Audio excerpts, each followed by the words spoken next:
I am Pauline Mkalipe. I was born in Alexander Township. I was the firstborn child of 4 children, and I had 3 brothers. Unfortunately, my 3 brothers who come after me passed away. When I was 8 years old, both my parents passed away, and I was raised up by my maternal grandmother. My maternal grandmother, being a woman of that time, one would have said wasn't very literate, but surprising that she could self-taught. She could read the paper, she could read her prayer book, and she instilled in us a scholarly thing. Like, for example, then people read the Rand Daily Mail and the Star. And she would send us out in the morning to buy the Rand Daily Mail. In the afternoon, when we come back from school, my brother knew he had the task to go and buy the Star. And she would force us to read to her what was happening. And then we all went to the local Catholic school in Alexander, which was run by the nuns. After matric, where I matriculated, I was sent to St. Francis College in Mariannhill to do my teacher training.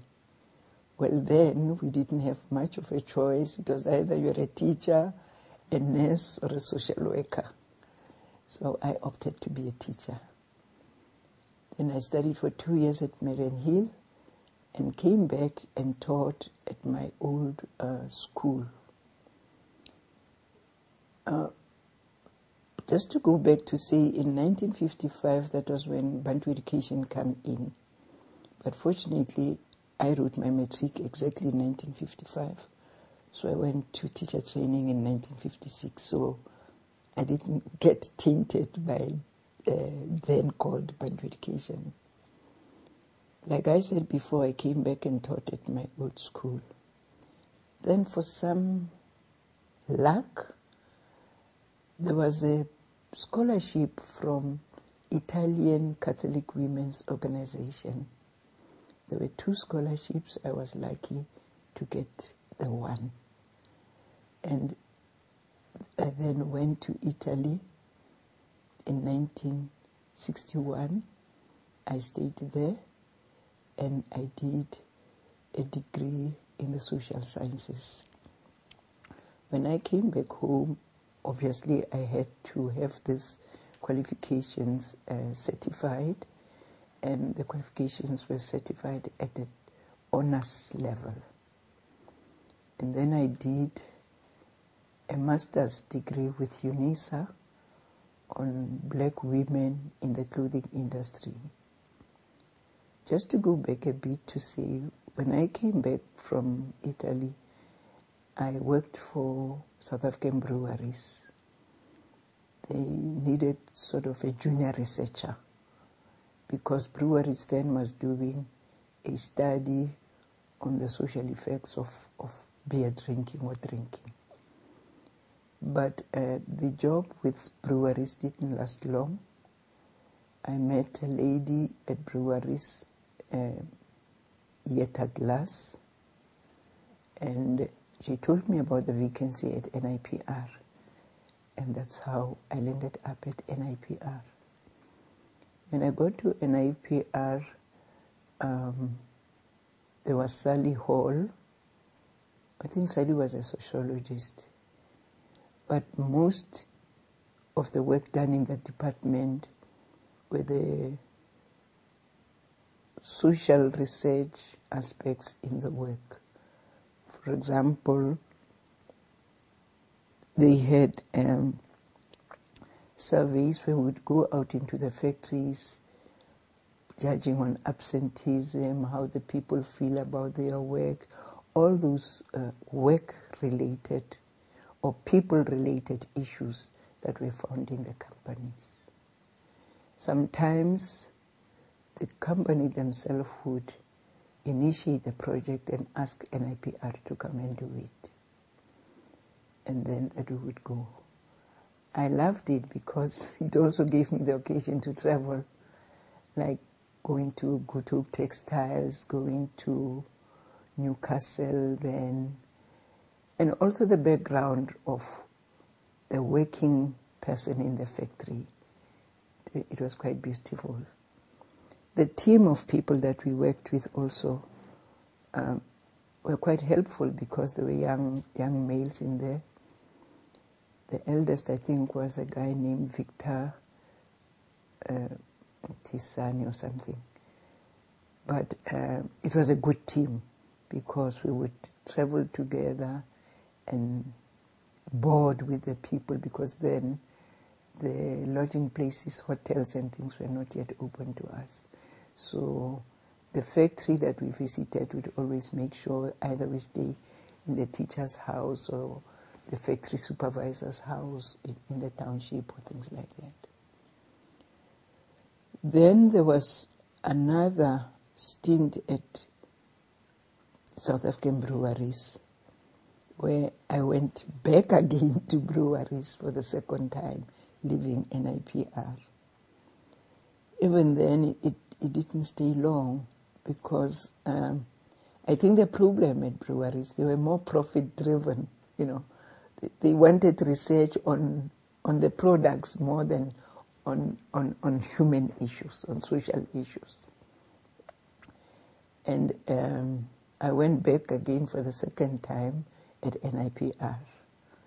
At my second stint at NIPR, that was when now I got very close to Dr. Jopi van Rooyen, although she was not my head of department. My head of department was Tertiary Tief. And in the team there was also Rea van Niekerk, David Mugudamani, Jabulani Mbele, Becky Ndaba, and it was quite a good team. What I liked about my second stint at NIPR was that I got to learn a new career skill, and that was training. But this was helped because I already had a teacher training qualification. So, but now this was an additional skill that I learned about training, all the things that one has to look out for when you do training. And then the most interesting part of it was training the trainers. When companies used to send their own training officers to us to train them on how to go up and do the training when they go back to their respective companies. The main training then was called 6M because it was trying to train the workers on the floor. NIPR had identified 6 M's that they thought was important that the people on the ground should know to boost production, not to be wasteful. It was money, market, men, material. I forget the other 2, maybe they'll come back. But to show that in order to start a company, you need money. You can get a loan, you can use your own money and things like that. And then the men, you need the workers. What should the workers be? Material. Once you have your material, how do you use your material? Don't be wasteful with your material. Take care of material. And then there was the market. After you've produced your goods, then you have to sell to whoever wants.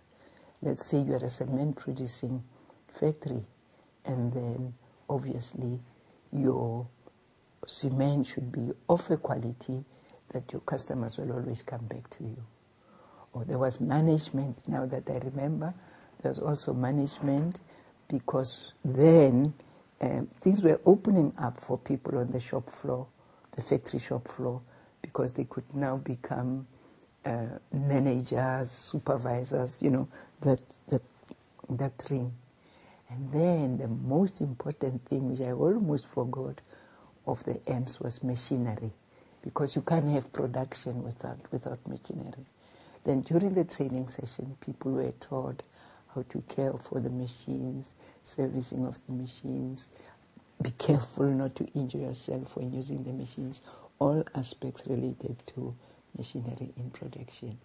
So that was a very, very interesting training session, because it didn't matter which category or which section of production you were, whether they were in the mines, whether they were in the soap factory or coffee factory, but the 6 M's applied right across the board. And that was a very, very popular training course that people used to come to NIPR for. I don't know why, but at a certain time, NIPR then sold the course and the rights to National Productivity Institute. I suppose because now they were the main people who were more concerned about levels of productivity in South Africa. Maybe that's why NIPR handed it over to them. And then in 1988, I moved to the Development Bank of Southern Africa, and Dr. Simon Brand was the first chief executive, a very gentle man. Simon Brand was so approachable. You could walk with him from the car park, and he could tell you jokes and laugh, and you wouldn't say he was such an important man. And unfortunately, Dr. Brand passed away, and we got other chief executives. At the bank, like I say, being of a sociology background, a people's background, the bank gives support to parastatals and municipalities. They give them the loans. But especially in the municipalities, that's where the people are. And the bank had a policy that, what about the people who have to benefit from the loan that we give to the municipality? One of the anecdotes which was very popular at the bank was that somewhere in the Free State, the people were asked to write down their shopping list of what they wanted in that township. And the people went down with a whole list. Then when they were asked, okay, this is the shopping list, now put them in order of importance. Everybody thought that the people would ask for waterborne sewage, but the people surprised us all. They asked for electricity. And we asked them, why do you ask for electricity? They said, no, because electricity, number one, is healthier. Look at the children, from all the smoke and what, they all have red eyes. Here the old people coughing from all the wood and the coal. Gas is expensive, we have to buy paraffin, we have to buy candles, so please give us electricity. And we were all surprised, all these high people at the bank thinking that everybody would ask for waterborne sewage, but the people said, no, we want electricity. So from that lesson, it then became important that before we could do anything or give money, we had to go back to the communities and find out what their real needs are, what their concerns were, and what is the point of giving the people a project that they cannot afford. Because at least with the electricity, by then, the electricity people had already introduced what we call the prepaid system. And the people loved it because they said, now I know how much I can spend on electricity in my own school. If I buy 100 Rand electricity, I know exactly how long it's going to take me. So I can play around with my electricity. So, and then the thing was called people participation, then social analyst. But basically, it was just to say that get the people involved. talk to the people. Don't give the people a project that is not on their priority list. So that was my role at the Development Bank as a social analyst. It involved a lot of traveling. I remember once I used to come from Bloemfontein, and I don't know why Bloemfontein Airport always couldn't fly at the time. So coming all the way and I had to go through Alexander, past Edenvale Hospital, and there would be a roadblock there. And the young boy said to me, Oma, dis net die eerste keer dat jy so laat hier aankom nie. Ek ken jou. Wat maak hier? And then I said to him, no, it's because I have to fly for work purposes. But from that day onwards, I always had the beak of my boarding card and my airplane ticket on the dashboard so that the young soldiers could see that I guess nie stood Oma wat in die aand rondry, but it's because I just landed from a field trip. And it was okay because I learned a lot meeting the simple people in the Northern Cape, for example, Springbok, Kimos, all those places. And my experience at Development Bank really added up and added more onto the experience that I had with the simple people on the factory floor, and here were people in the villages, even in the rural areas, who were more concerned, Dr. Jopi, with getting their lives in order, concerned with clean water, concerned with the roads, concerned with the clinic that doesn't function. And I really admired this policy that said people, the people had to be involved. And there's no doubt that once the people get involved, they really function in their community structures. Because here is authority saying to them, okay, form yourselves. And then we tell them, these structures must be as representative as possible. So you'll get the women's structures, you'll get the churches, you get the youth, you get the business people, the people who say the roads are bad, the delivery vehicles won't come to us. So that already affects the shopkeepers.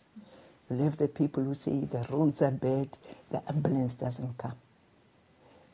We don't know what's happening, but the clinic only opens at 10, and we have been there since 6 o'clock. So that whole community coming together, forming their own community structure, and really with the people participating. And then in 1988, that's when I joined the bank, and I stayed on until 1999. I served them for 11 years. I went off 2 years before my retirement age because I think it must have been the driving and sitting in meetings and things like that. But then I had developed a bit of a backache, so I just took early retirement before my actual retirement age of 65. So practically I have been on retirement for the last 11 years, since 1999.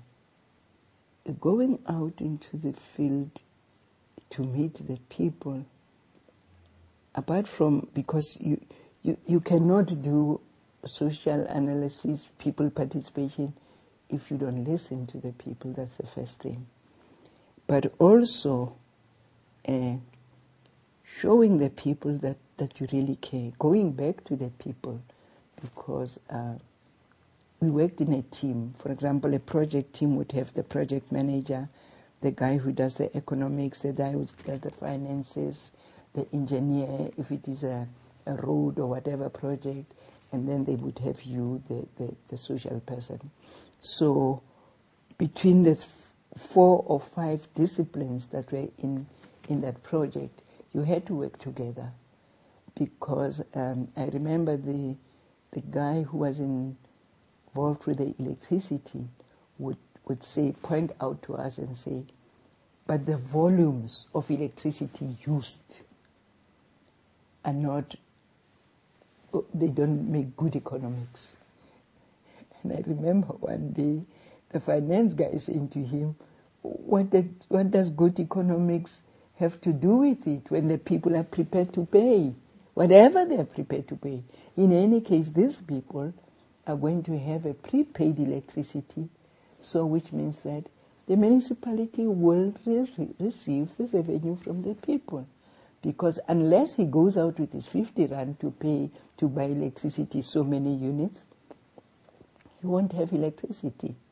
So it's issues like that, the debating in the various disciplines. Like I say, the economics men who will say, no, we can't give them electricity because the volumes of use, and we always say to them, but once the people have seen the advantage, this person is not going to buy 50 rand electricity forever and ever. Maybe next month he has a wedding of his daughter, or he needs electricity for this, or he realizes that 50 rand electricity is too little for his household, then he's going to increase it. So let's give the people the opportunity. Then there was another project where the engineer said, how can you go and take water from Bramfisher, for example, and take it all the way here and just flush it down the toilet? But that was not fair, because in the township there was no waterborne sewage. But right next door in the white, and those were the things that made the people sore to say, why can't we have it? Why does the water pumps or the sewage works just stop across the road, and coming to us they don't want to come? So sympathy, empathy, understanding the people's needs, discussion between the different disciplines, that also for me taught me to see that you can't just have the social or the psychological, you also need the other elements of the project to make it proper. But the very, very interesting thing, then there was the non-payment for services. Do you know that the young people didn't pay for services? But the pensioners were arrears-free. In those communities and villages where I went into, the pensioners were the only people who did not owe the municipality. And then when you ask them, Kuku, Granny, how come? And then he says, but I'm in the house. I am using the water. Because then the bill came, for example, it would be, let's say, 50 rand, and then it included the rent, the water, refuse removal, and the only thing that she had to buy then was the electricity. But then the granny would say, if the municipality throws me out of this house, where do I go? And then some of them even had a civil conscience. And then they said, listen, my child, we want the things. But if we don't contribute to the things, how will we get them? So I'm doing my part. And I remember one old lady in the Free State, actually, because some of them, especially in the Northern Cape, they spoke a lot of Afrikaans.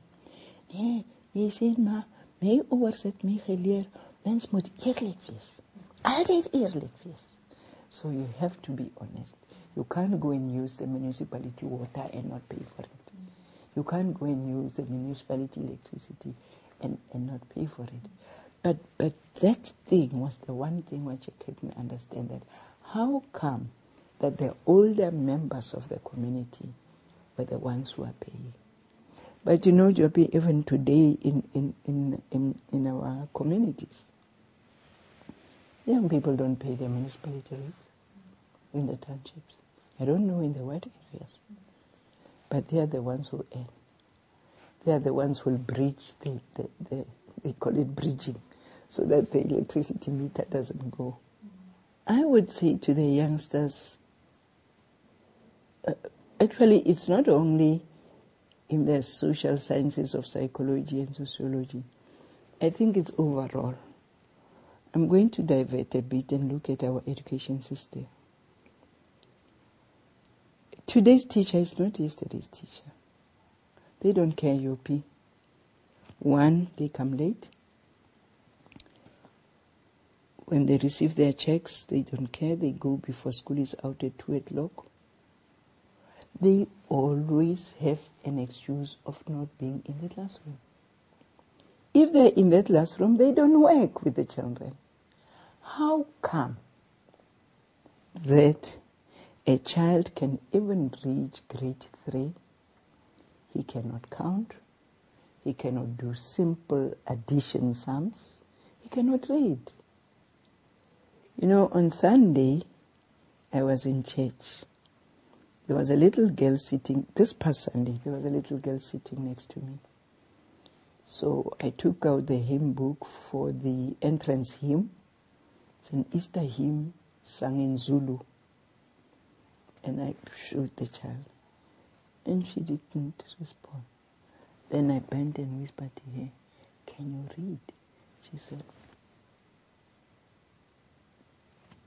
After the hymn was sung and sung, and I said to her, "What, do you go to school?" "Yes." "What grade are you?" "I'm in grade 2. But it broke my heart that this child says she's in grade 2. She cannot read the Zulu hymn book. It's another thing for her to read English or Afrikaans. But this little girl could not read the Zulu hymn book. She told me straight, "Granny, I can't read." They can't do simple arithmetic. Another thing, maybe also not so much the teachers, especially I'm referring to the school now, even the parents. The young parents today are too concerned with accumulation. They want the latest car, latest sofas, they extend their house, nicest curtains, clothes. It's the teacher's business when they send their children to school. They don't mind sending their children to, like in the township, sending their children to the schools outside the township, the previous Model C schools that they were called. They don't mind doing that. They pay. But what do they do for their children? Nothing. You see, like the old fashioned thing where I remember my children. We were riding once, going to visit relatives in Natalsbreed. And there was this big United Building Society. Then she just looked at this and said, "United Society Sakokumeni," which means United, my granny's society. And she was about 8 then. But she could recognize this billboard. And then she would take the thing and say, "Magazine," for magazine. Or is it because there's no longer books and papers in the houses that the children themselves don't take up to read on their own? But I still think that the teachers should do, yes, but we, the parents, especially the younger parents, should do. Joby, another thing which I feel is wrong, look at the way our young children change jobs. You no longer have somebody who's worked 5 years in a place. They don't do. The 11 years that you will spend at NIPR, the 8 years that you'll spend, the 20 years that Dr. U.P. van Rooyen, for example, so many years at NIPR. I stayed 11 years at Development Bank. I stayed 16 years at NIPR, combining the different times I stayed there. But today's children, I saw it with my own daughter. She moved from some private insurance people. Then she went to Alex Forbes. While I thought she was at Alex Forbes, then she was at R&B. I thought, well, at least at Rand Merchant Bank, that's a good place. She'll work, she'll build herself. No! The next thing, she's left Rand Merchant Bank. She's gone to Deutsche Bank. Then the next thing, she's jumped there. She's gone there. In a spell of 10 years, I think she had worked in 6 or 5 different places. They are not committed. They don't build a career. They just move from here to here because of this accumulation syndrome. Because now, and I think another difficulty is these people who do the headhunting. B is going to steal you from A, and they offer you maybe up to 25% more than A. They even tell you, we'll buy you the car. When I read the Sunday papers now, okay, the main Sunday Times, then you come to business and you see those faces, especially the prominent surnames. Today that man has moved from here. The other day I said to Mary, but this man, he's now at this company. I said, Mama, that's how it goes. They don't stay there, make a career of it, contribute, you know. I mean, especially with me, I think, in the social sciences, I couldn't keep moving round and round because every time there was something new to learn. I mean, take this issue of community or people participation in development projects. I think before in time it wasn't there. They just came in and they built the road. Whether the road went through your house or not, they didn't care. But once I was involved with a road building project in Northwest, we had to go in there and the surveyors did the survey. We asked the people. We counted how many rooms that this person has. We had to explain to the people that, listen, it's cheaper if we cut through here than going round there. And the people understood. And they were promised, because your house is a tin house, we'll give you the house. They were shown the models of the houses. Here is the model of the house you choose, but as many rooms as you have. Right? And then from there, the people would choose, and somebody says, please move this window here, put it there, or move the door to face that way. You see? But those things I wouldn't have learned if I think I had come in, maybe stayed 3 years at the bank and moved on. But because I stayed in new developments, new literature, new research by other people, coming together with my colleagues in that particular field, having the experts come in to workshop us and things like that. So I came out. But now today, after 11 years, I still feel that I can't go back and say, hey, DBSA, I want to be a social analyst. Because in my mind, a lot has happened in that discipline during this last 11 years that I have been on retirement. So if I have to go back, I must catch up. So that is why I say, I think the young professionals now, I don't say they mustn't reach for the best, but it's not just a question of moving from one company, but it's also building yourself a champion in the career of your choice. Let's take somebody like that, Dr. Bishabel, for example. How long did he stay at NIPR and do all the things that had to be done? When I came to NIPR, he wasn't actually working there already, but his name was there, he was famous, and he used to come in And the one thing good about NIPR, they used to have this Friday afternoon sessions, discussion things. And they were open. Somebody will give the lecture and discussion would go on and things like that. That was also what gave us the opportunity. I don't know if they still do things like that now in the different fields of study, where people of a particular discipline, even if it's just internal. But at NIPR, I remember, although it was done on Friday afternoons, anybody, or if you knew somebody from outside, you could invite them to come and attend the sessions.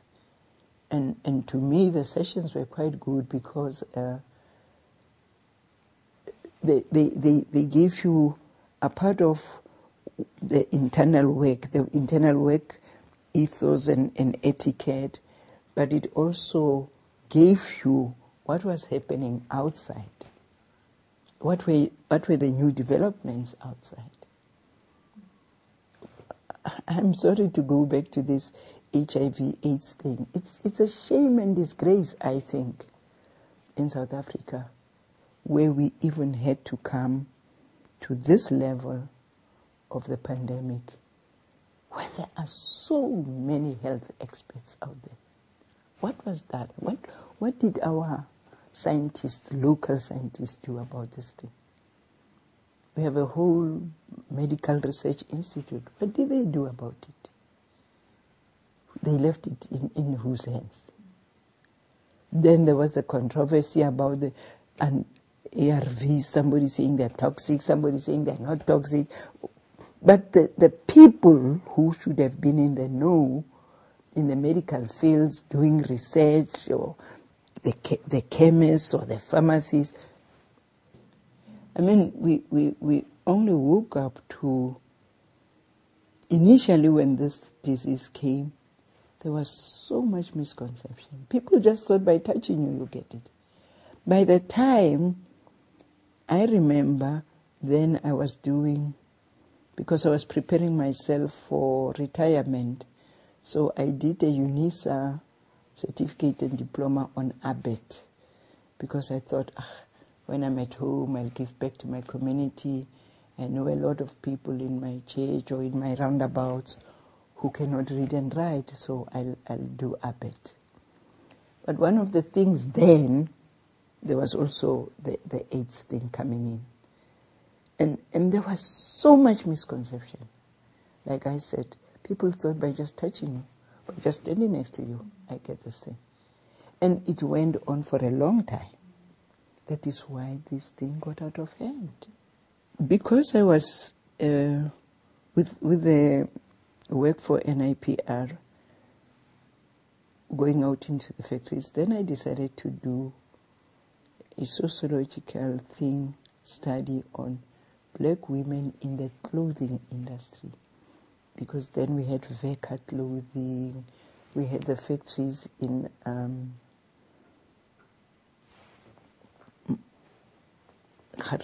next to Garankuwa, the industrial thing in the northwest. So practically it was to say what kind of women goes.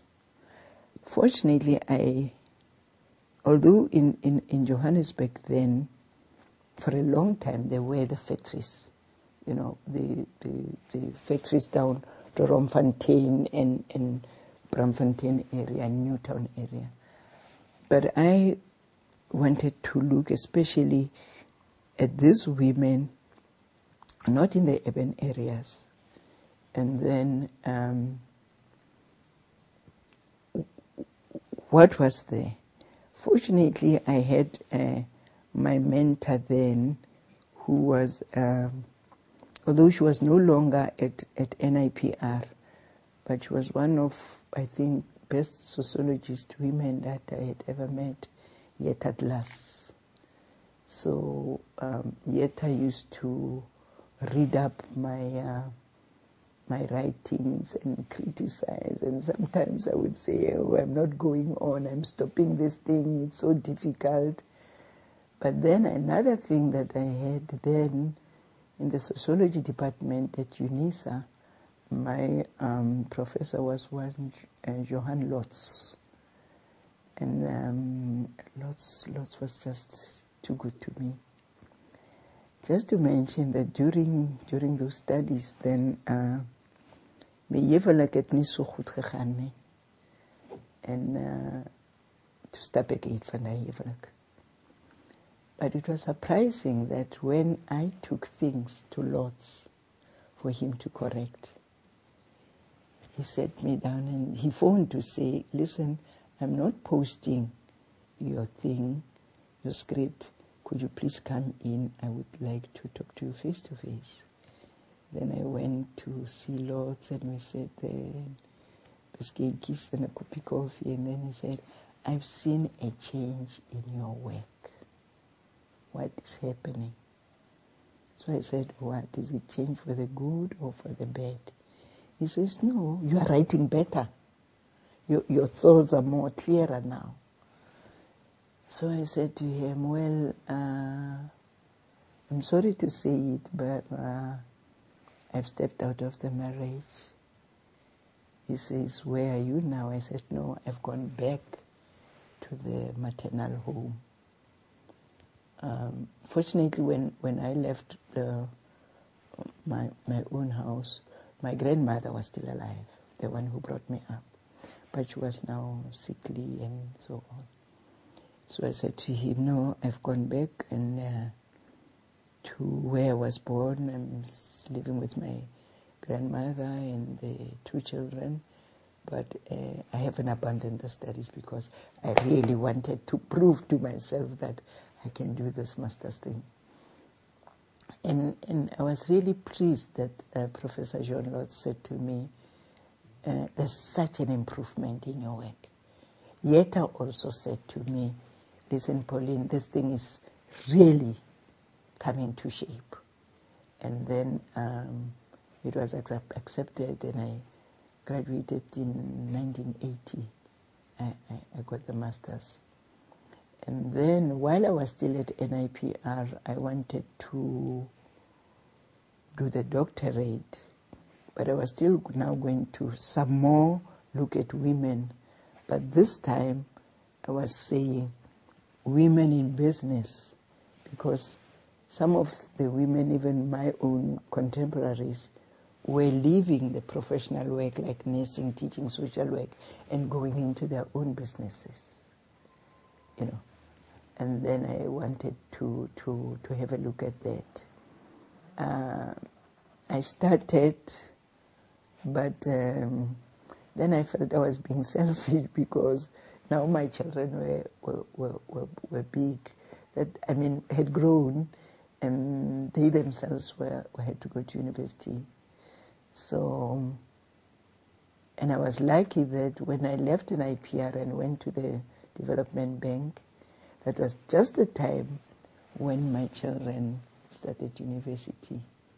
And it was a big boon for me because the bank had a system where the children of their employees, the bank paid, but on condition that they pass. So my son went to University of the North, and my daughter went to Natal Maritzburg. But I remember once, first term or so, he didn't do very well, and the girl is the younger, said to him, hey, Wena Francis, Simon Brandt doesn't want distinction. He just wants you to pass. So make up your mind. You know that Mama cannot afford the university fees. But every time she would remind him that Simon Brandt doesn't want distinction. All he wants is for you to pass. So from that day onwards, my son just put his shoulder to the wheel and he completed his degree at University of the North. My daughter did economics. That's why he worked for the banks. He ran Merchant Bank, Deutsche Bank, and those people. And then my son did a law thing. But very funny, from word go, he said, no, I don't want to stand before the magistrate. As your lordship says, yes, your lordship says, no, I don't want those things. I said, so why are you doing a law degree? He says, no, a law degree gives me a better understanding of things. I can be a tax consultant, I can be a what, I can be a what. So I just said, listen, Francis, I don't care what you do as long as you get your first degree. Afterwards, even if you want to go and play in the circus, it's okay. What I liked about NIPR, maybe because it wasn't a big structure. I don't think we were more than 200 then. Yeah. And that was where the closeness came. Unfortunately, for issues of that time, Jopi, the white staff had, and we always laughed because they called the other section of the building annex. So the people say, oh, annex, which means we are just lappy, we are just helping you. But what I liked was that that's why I can remember Marielle Bicheval, John Fester, who married Marianne, Hilton Blake. There was this guy he came from Wits, and I think he had learned Italian, so he would always, when he sees me, he would stand and we'd converse in Italian, and said it gave him practice, and I said it also gives me practice because then I don't lose the language. And then there was one thing they treated. Maybe it was me, I don't know, but I never heard the other people complaining. Our white colleagues treated us with respect, even for those times. That's the one thing I think highly of the NIPR people. For example, Dr. Jopi never looked down on us if you made a mistake. I remember my first draft of this Women in Business Now. Jopi was there helping me to say, no, Pauline, don't do this, write this. And if she found something in her reading, she would give me those references. So here was a higher woman who has achieved in her own way, but also helping a junior member. And then there was Tesha Retief also, for whom I worked several times. Tesha was very fair. If you did a good job, you would get your double increment. And then, because when I came to NIPR, my children were younger, and then I said to Tesha Retief, I said, listen, can I please strike a deal with you? He said, yes. I said, listen, during the school holidays, you can send me to all the field work that you like. But during school term, I must be home. And the Ria and Becky and Jabu and David, they accepted that Pauline only travels during school term and not, or rather during the holidays and not school term, because her children are still young. And that department or that unit was really a good unit. But not only the unit, the ladies who were at the library, surprising how much they knew our different disciplines. Anything new, a new journal, a new article, Juanita would phone you and say, please come up, I've seen this article, please come up, there's this book, things like that. So, and even socially in the TWI room. Then later on things changed. Then we were all together. We could share the tea room. We could all in the building upstairs. I made friends even with people who were not of my own discipline. there was this guy, Charles Shemel. I think he went to the bank to Standard with John Verster. Charles was funny. He was a loud guy. But I made friends with him. And not long, recently I was at the mall in Rosebank. And when I came to the mall, I found I didn't have enough money. I didn't realize that the parking was so expensive. And there I was standing and saying, now what do I do? Must I really go to the ATM to draw money to pay the parking? And I saw this lady, I recognized him. And she looked at me, and the people around us thought we were mad. We started hugging, and it was Terry Taylor's wife, Annette Taylor. And Annette, we exchanged cards, addresses, where are you, I'm retired, that type of thing. And she said, and then at the 8th, I said, Annette, I'm stuck here, I don't have enough money for parking, and I don't want to go to the ATM to just draw 10 rand to come and pay for the parking. I said, no, don't worry, bring me your ticket, and she paid my parking. But after so many years, I think I haven't seen Annette maybe for the last 15 years or so. But as soon as I saw her, and I said, excuse me, lady, I think I recognize you. And she turned and she said, of course. Those type of memories.